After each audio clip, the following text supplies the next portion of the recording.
তো বন্ধুরা, এতদিন পর্যন্ত আমরা প্রকৃত দ্রবণ কাকে বলে সেটা শিখেছি, সঙ্গে সঙ্গে অদ্রাব্য বস্তু কী সেটাও শিখেছি। আজকে আমরা যে ব্যাপারটা নিয়ে আলোচনা করব সেটা হলো এই প্রকৃত দ্রবণ আর অদ্রাব্য বস্তুর মাঝামাঝি একটা ধরনের বিশেষ অবস্থার কথা। আমরা জানি দ্রাবের অণুগুলোর ব্যাস এই দ্রবণ প্রকৃত হবে কি অদ্রাব্য হবে সেটাকে নিয়ন্ত্রণ করে।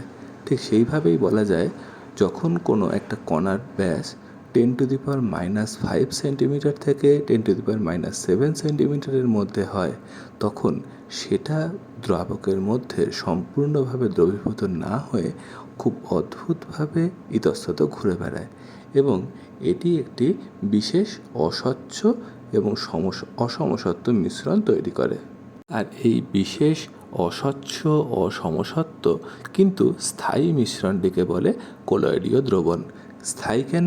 তার কারণ অদ্রাব্য পদার্থের মতো এগুলো রেখে দিলে এখান থেকে কিন্তু দ্রাবকগুলো তলায় থিতিয়ে পড়বে না, দ্রবণের মধ্যেই থাকবে সমসত্ব অবস্থাতে, কিন্তু সেটা কখনোই প্রকৃত দ্রবণের মতো সমসত্ব নয়। আর সবথেকে বড় কথা হলো এগুলো হবে অস্বচ্ছ। আমাদের এরকমই খুব চেনা একটা কলয়েডীয় দ্রবণ হলো দুধ, যেটা আমরা সকলেই চিনি। ছবিতেও তোমরা একটা প্রকৃত দ্রবণ আর একটা কলয়েডীয় সলিউশন দেখতে পাচ্ছ।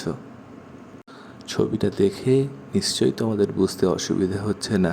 এখন এর আরেকটা বড় প্রচেষ্টা হলো এই মিশ্রণের অদ্রাব্য কণাগুলো ফিল্টার কাগজের মধ্যে দিয়ে পার হয়ে যেতে পারলেও পার্চমেন্ট কাগজের মধ্যে দিয়ে কিন্তু যেতে পারে না।